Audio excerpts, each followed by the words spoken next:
Parce que le rôle d'un président de la République, c'est d'éviter à son peuple des chocs domestiques. Notamment des chocs liés à la malgouvernance, à la corruption, à la malgestion, au crime économique. Lui-même, il a dit de sa bouche, 2008, des criminels économiques, des bandits à col blanc, des inertes. Ça, c'est le discours du 31 décembre 2005. Des inertes. Quand on dit inertes, ce n'est pas des inertes politiques, c'est des inertes économiques. C'est des inertes dans la gouvernance. C'est des inertes managériaux, c'est-à-dire dans le management de la gestion du pays. C'est-à-dire que le président, dans la Constitution, dit il définit la politique de la nation. Il définit la politique de la nation. L'honorable a dit il définit la politique de la nation. Ça, c'est le premier rôle du président de la République. Donc, lui définit la politique de la nation. Et des individus qu'il a nommés décident de ne pas l'appliquer. Ils sont devenus inertes. Et lui, il a constaté le 31 décembre 2005. Et ils ne sont pas arrêtés à être des inertes. Ils sont même entrés dans le crime économique. C'est-à-dire piquer dans la caisse, creuser des trous dans la caisse et puis envoyer de l'argent dans les paradis fiscaux. Et il les a traités de criminels économiques. Ça, c'est le discours de 2008. Il a parlé du patriotisme économique aussi en 2008. C'est des notions du président de la République. Patriotisme économique. Patriotisme économique, on dit quoi? Voilà, les ministres vont mission en Turquie, mission cela, ils prennent Éthiopiens sans publicité, ils prennent Air France, ils prennent ceci, alors que Kameko est là, bon, du moins, au moment où Kameko sortait encore du pays, on peut le dire comme ça, puisqu'il y avait encore même Kalakamer. Voilà. Vous voyez? Vous avez, prenez parce qu'allons-y pas à pas. Le chantier national industriel du Cameroun, Sénic, il est à terre aujourd'hui. Ils l'ont plombé. Ils ont même pris le directeur qui l'avait relevé et faisait déjà du chiffre. Il est en prison aujourd'hui. L'ancien directeur du chantier industriel, chantier national, industriel, chantier naval industriel du Cameroun. Voilà. Il est en prison aujourd'hui. L'autre là, Metouk, Sonara 2010, il a prévu depuis 2002, dès qu'il est arrivé. Sonara 2010, nous devons raffiner notre pétrole et il a sorti un budget. Il s'est mis au travail. Ils ont foutu en geôle depuis 2012. Parce qu'ils ne veulent pas donner au peuple camerounais du pain dans son assiette. Et lui, il les a donc traités d'ineptes. Ça veut dire qu'il est au courant de ce que l'ordre gouvernant dont il est le chef ne veut pas marcher, ne veut pas fonctionner comme il le veut, Monsieur Obama.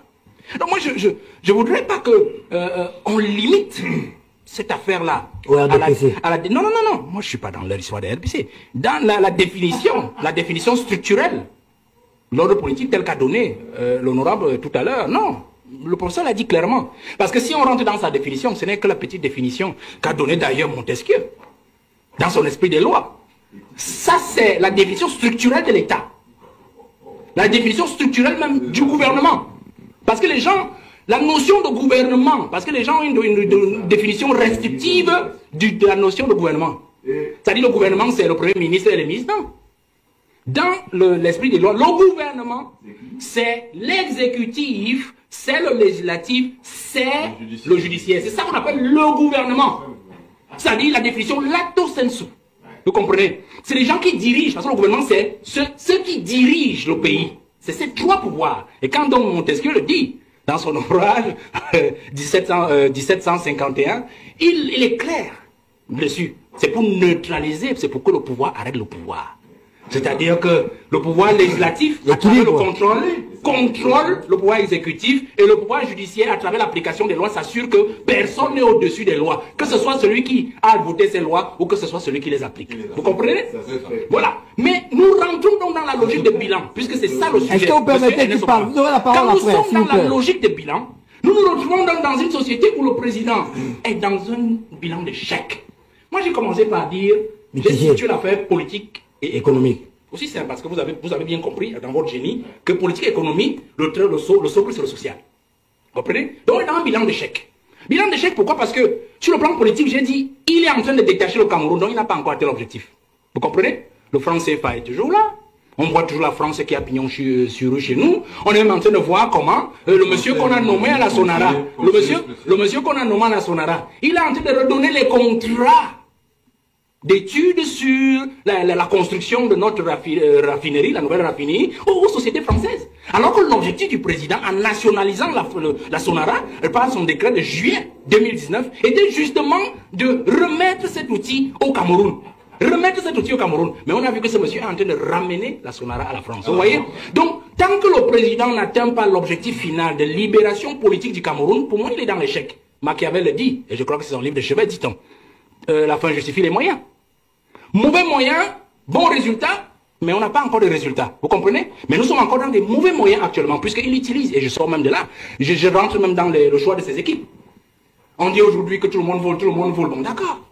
Ben qu'est-ce qu'il fait pour le faire? Article 66. Non, non, évoqué l'article 66. Moi j'aime toujours rester le monsieur Obama. Quel bilan? Quand on dit bilan d'échec, le président est le premier artificier de l'échec de ce pays. Si vous dites article 66, je vous dis quelque chose. On dit dans la loi sur la déclaration des biens.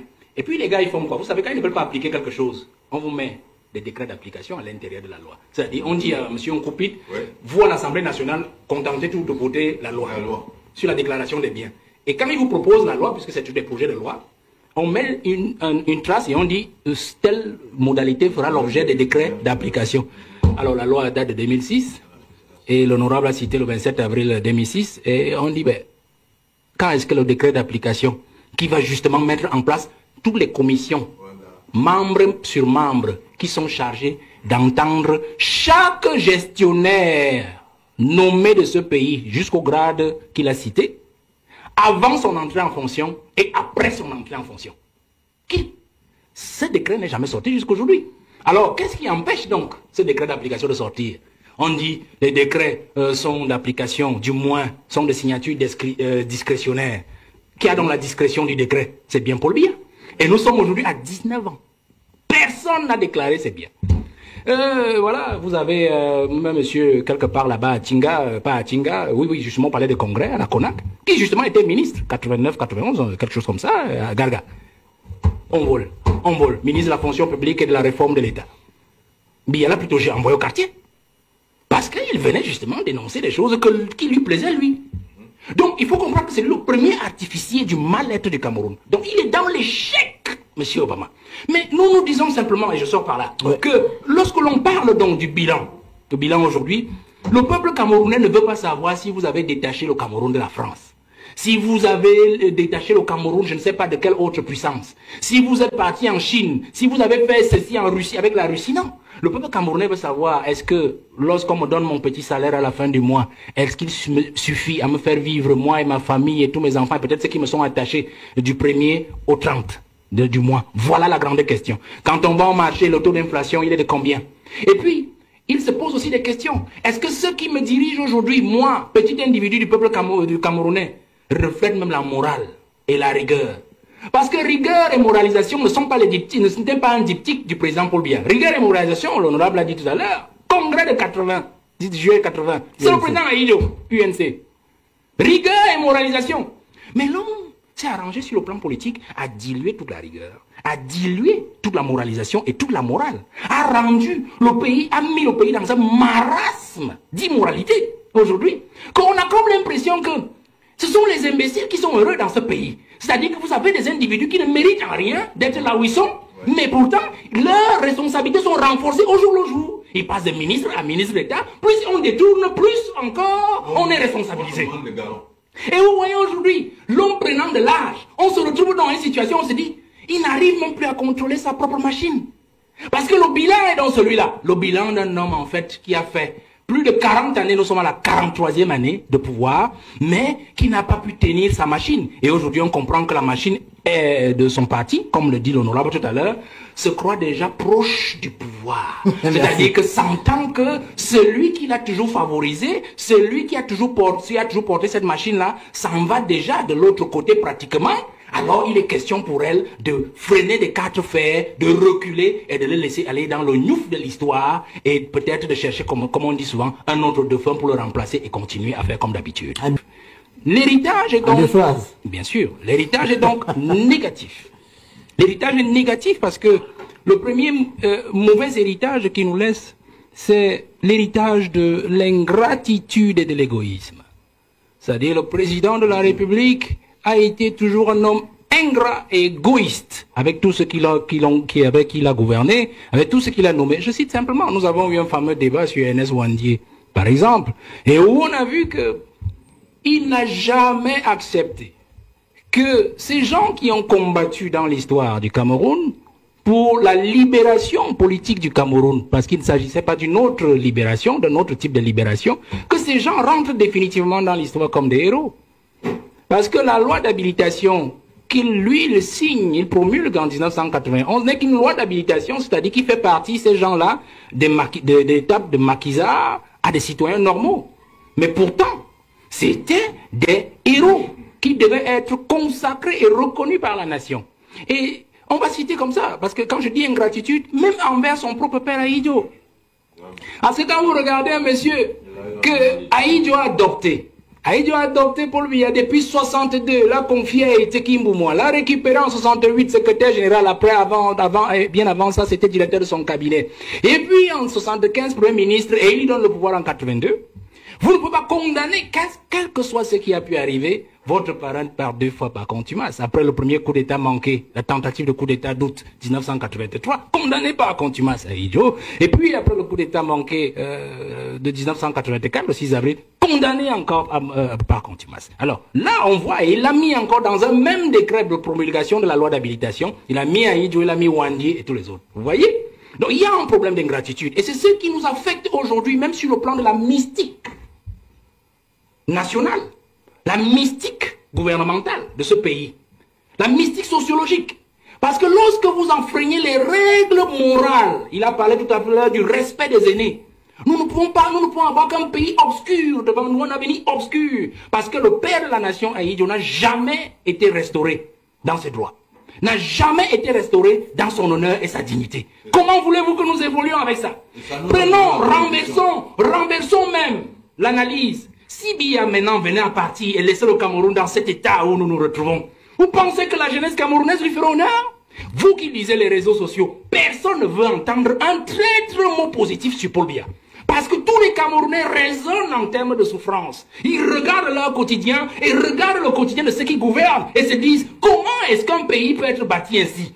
Des gens qui sont heureux, des imbéciles heureux qui nous dirigent, et du peuple qui travaille tous les jours et dont la sueur de son front est utilisée par des individus qui les dirigent. Voilà, aujourd'hui, personne ne va entendre un traître mot. Donc si Biya s'en va en laissant le pays à l'heure actuelle, il subira la même ingratitude qu'il a fait subir au président Ahidjo jusqu'aujourd'hui. Nous souffrons de ça. Donc vous comprenez que si je fais une parenthèse sur la survie du pays, nous entrerons, la première chose que le prochain président doit faire, c'est de restituer l'honneur du président, l'honneur et le président, de la dignité du président Ahidjo. Pour que le Cameroun ait un avenir radieux, où s'ouvrent des horizons. L'autre héritage, donc, quand je reste dans l'égoïsme, l'héritage d'égoïsme, il nous a laissé un pays, il est en train de nous laisser un pays de népotisme, où on dirige avec ses enfants, on dirige avec son épouse, on dirige avec les neveux. Et on parlait du sous-sol camerounais qui est intact. Bon, d'accord, moi je suis d'accord avec le professeur, parce qu'en fait, ce qu'ils sont en train de faire dans nos brousses à l'est et partout dans le sud, bon, ils sont en train de gratter le sous-sol, parce qu'on n'en a plus que ça. Mais on dit, l'honorable a dit, on a préservé notre sous-sol de l'appréhension de l'étranger. D'accord, je suis d'accord. Mais notre sous-sol n'est pas préservé des rapaces internes. Suivez seulement tous les contrats qui sont signés au Minmid. C'est le fils de, c'est le neveu de, et tout ça se ramène au président de la République. On passe par le système de népotisme. Regardez cet héritage d'égoïsme. Il y a des ministres dans ce gouvernement qui sont les ministres de la cuisine du président. La cuisine du président, ça veut dire quoi? Ben, vous avez une femme à la maison, non? Elle a une cuisine, je pense, M. Obama. Alors, vous comprenez très bien. Il y a des ministres qui font du mauvais boulot parce qu'ils savent qu'ils ne doivent rien au Premier ministre. Parce que le Premier ministre n'a jamais proposé la nomination. Il y a des ministres aujourd'hui qui savent qu'ils sont des ministres du sang de Paul Biya, de la progéniture de Paul Biya. Vous comprenez? Et donc, moi je m'amuse quand je vois des Camerounais surpris, pleurer tous les jours. Tel ministre, on dit les poubelles, tel ministre, on dit les routes, on dit ceci. J'ai dit, mais vous ne comprenez pas quoi? Voilà l'héritage que le président a de nous laisser. Un héritage des hommes de cuisine. Un héritage des hommes de filiation. Alors c'est ça qu'il faut abréger dans la prochaine succession.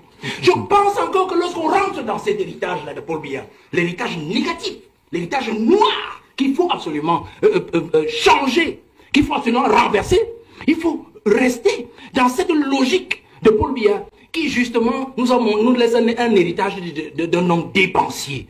Dispendieux, un homme qui n'aime pas son pays. Je prends un simple cas, prenez la Suisse, il a passé 49 jours en Suisse, c'était le grand débat d'octobre dernier. 49 jours.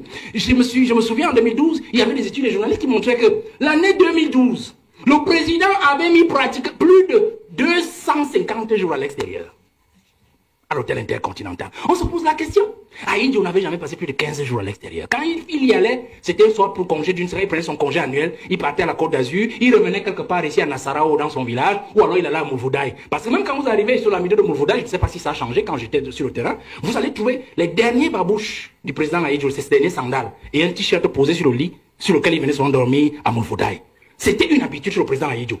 Quand il n'allait pas en Gaoundéré à Tigné, par exemple, parce qu'il avait son cheptel de ce côté. Mais le président nous a habitués à un président qui dépense l'argent de l'État dans des choses qui n'en valent pas la peine. Vous comprenez? Voilà l'héritage que le président a de nous laisser. Et c'est cela qui fait l'image du pays, monsieur Obama. L'image de la jeunesse. Parce que les enfants aujourd'hui ne peuvent que copier ce qu'ils voient. Et ils pensent que c'est une bonne chose. C'est cela qu'il faut abréger dès 2025, cette année, pour que les jeunes comprennent que la vie que Paul Biya nous a montré sur le plan individuel, sa façon de diriger avec ces gens-là qui pompent les impôts des États, ce n'est pas une vie, ce n'est pas comme cela qu'on dirige un pays. Il faut que les jeunes comprennent que nous devons nous rassurer, nous rasséréner pour 2025 et nous dire, Biya doit partir. S'il ne nous aide pas déjà à nous débarrasser de 80% de la race des individus avec lesquels il travaille depuis 43 ans, nous devons le faire partir lui-même parce qu'en partant, il va avec eux. Il va avec eux. On aura libéré au moins le plancher. Et nous allons nous débrouiller après lui. Parce qu'en fait, c'est aussi ça le cas. Et je sors donc en disant que si je vous ai donc parlé, le temps est très court, je ne peux pas parler de tous ces héritages, de ces quelques héritages néfastes de Paul Biya. Vous comprenez que le président de 2025 là, du 5 octobre 2025, ça ne doit pas être quelqu'un qui vient en disant « j'ai un gros CV, j'ai un titre, je suis, il y a du travail à partir du 6 novembre 2025. Et ce travail-là doit revenir à un mécanicien de l'État. C'est-à-dire un réparateur des torts qu'a fait subir Paul Biya pendant 43 ans à ce Cameroun, à sa jeunesse et à son peuple. Donc vous comprenez que ce n'est pas une affaire de je suis. Il faut quelqu'un qui connaît l'État, qui connaît la machine, qui connaît le Cameroun et qui sait justement le moment venu où toucher pour arranger, sans pour autant renverser la machine elle-même. Biya n'a pas suivi la donne économique qu'avait lancé le président Aïdjo. La preuve, c'est que quand Aïdjo s'en va, nous avons près de 700 sociétés publiques et parapubliques qu'Aïdjo avait créées. Et à ce jour, avec les commissions et tout ça de liquidation, de privatisation et tout, on en est resté en portefeuille très maigre parce que d'autres sociétés ont été vendues, d'autres ont connu l'introduction de la participation des pays étrangers, notamment de la France, qui en a pris totalement certaines, qui a pris des parts un peu plus exorbitantes dans certaines autres. Et donc, nous avons perdu le pied sur le plan économique. Nous voyons par exemple que l'économie a stagné entre 1986 et pratiquement l'an 2000. C'est-à-dire avant notre point d'achèvement, notre point comment dire ça, nous avons le point d'achèvement, c'était en 2006. Oui, le point d'achèvement PPT c'était en 2006, mais dès l'an 2000, nous avons eu des difficultés entre 1986 et 2000. C'est-à-dire, il avait dit, je n'irai plus au FMI, puisqu'en fait, le Ghana l'a fait il y a 3 ou 4 ans, 5 ans, mais on a vu comment le Ghana a peiné, mais le Ghana a pris cette décision-là de sortir du FMI, de payer toute sa dette et de s'en sortir. Mais le pays Biya l'a dit en 86, il est obligé de rentrer encore au FMI à la Banque mondiale, demander de l'argent. Donc on a vu qu'en fait, il n'a pas pu décoller, il n'a pas pu détacher le pays économiquement. On peut chercher à le comprendre d'une certaine façon, puisque si vous avez 2 lièvres à suivre, forcément, vous allez peut-être courir un peu plus derrière un autre qu'un tout autre. Donc on comprend que le lièvre économique a été le plus difficile pour lui à attraper, ou du moins de toutes les façons dont il s'est rapproché le plus difficilement. Donc je voudrais que l'on se situe d'abord au niveau du bilan. Au niveau du bilan, je reste sur le plan mitigé et sur les idées majeures. Et il y en a qui sont un parti au pouvoir et qui, sentant la fin du champion de ce parti s'en venir, décident de se remettre proche du pouvoir. Voilà la grande logique. Donc c'est pour cela que je ne vais pas anticiper, sur le prochain point qu'est l'héritage. Je vais rester sur le bilan, je ne vais pas anticiper. Bon, je préfère d'abord m'arrêter là, mais je vais d'abord corriger. J'ai dit que, Honorable a dit tout à l'heure, non, le congrès de l'UNC c'était pas en 81, c'était en 80. J'ai dit 80. Vous avez dit 81. Oui, non, donc c'était 80 en juillet. Et c'était la même année qu'est parti André Fouda parce qu'il est mort pendant. Oui, j'ai dit 80. Donc, on parle là. Et je suis d'accord avec l'honorable Adamou. Le PIB, l'augmentation du PIB sur le plan économique n'est pas, comment dire, le fait d'un individu. Ne peut pas être le fait d'un individu.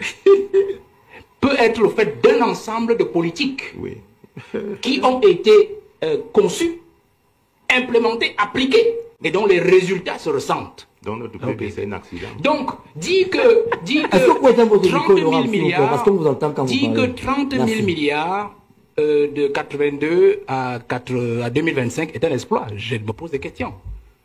Je pose des questions.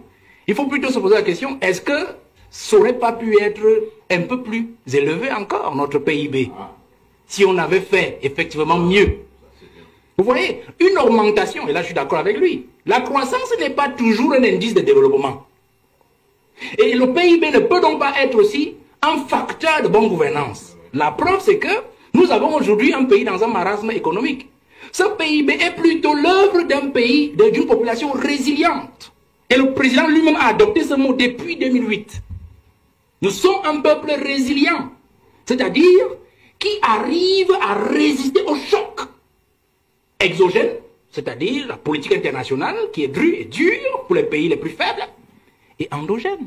Les chocs endogènes, c'est-à-dire dont il est le principal acteur, c'est-à-dire le principal provocateur. Parce que le rôle d'un président de la République, c'est d'éviter à son peuple des chocs domestiques, notamment des chocs liés à la malgouvernance, à la corruption, à la malgestion, au crime économique. Lui-même, il a dit de sa bouche, 2008, des criminels économiques, des bandits à col blanc, des inertes. Ça, c'est le discours du 31 décembre 2005. Des inertes. Quand on dit inertes, ce n'est pas des inertes politiques, c'est des inertes économiques. C'est des inertes dans la gouvernance. C'est des inertes managériaux, c'est-à-dire dans le management, la gestion du pays. C'est-à-dire que le président, dans la Constitution, dit il définit la politique de la nation. L'honorable a dit il définit la politique de la nation. Ça, c'est le premier rôle du président de la République. Donc, lui définit la politique de la nation. Et des individus qu'il a nommés décident de ne pas l'appliquer.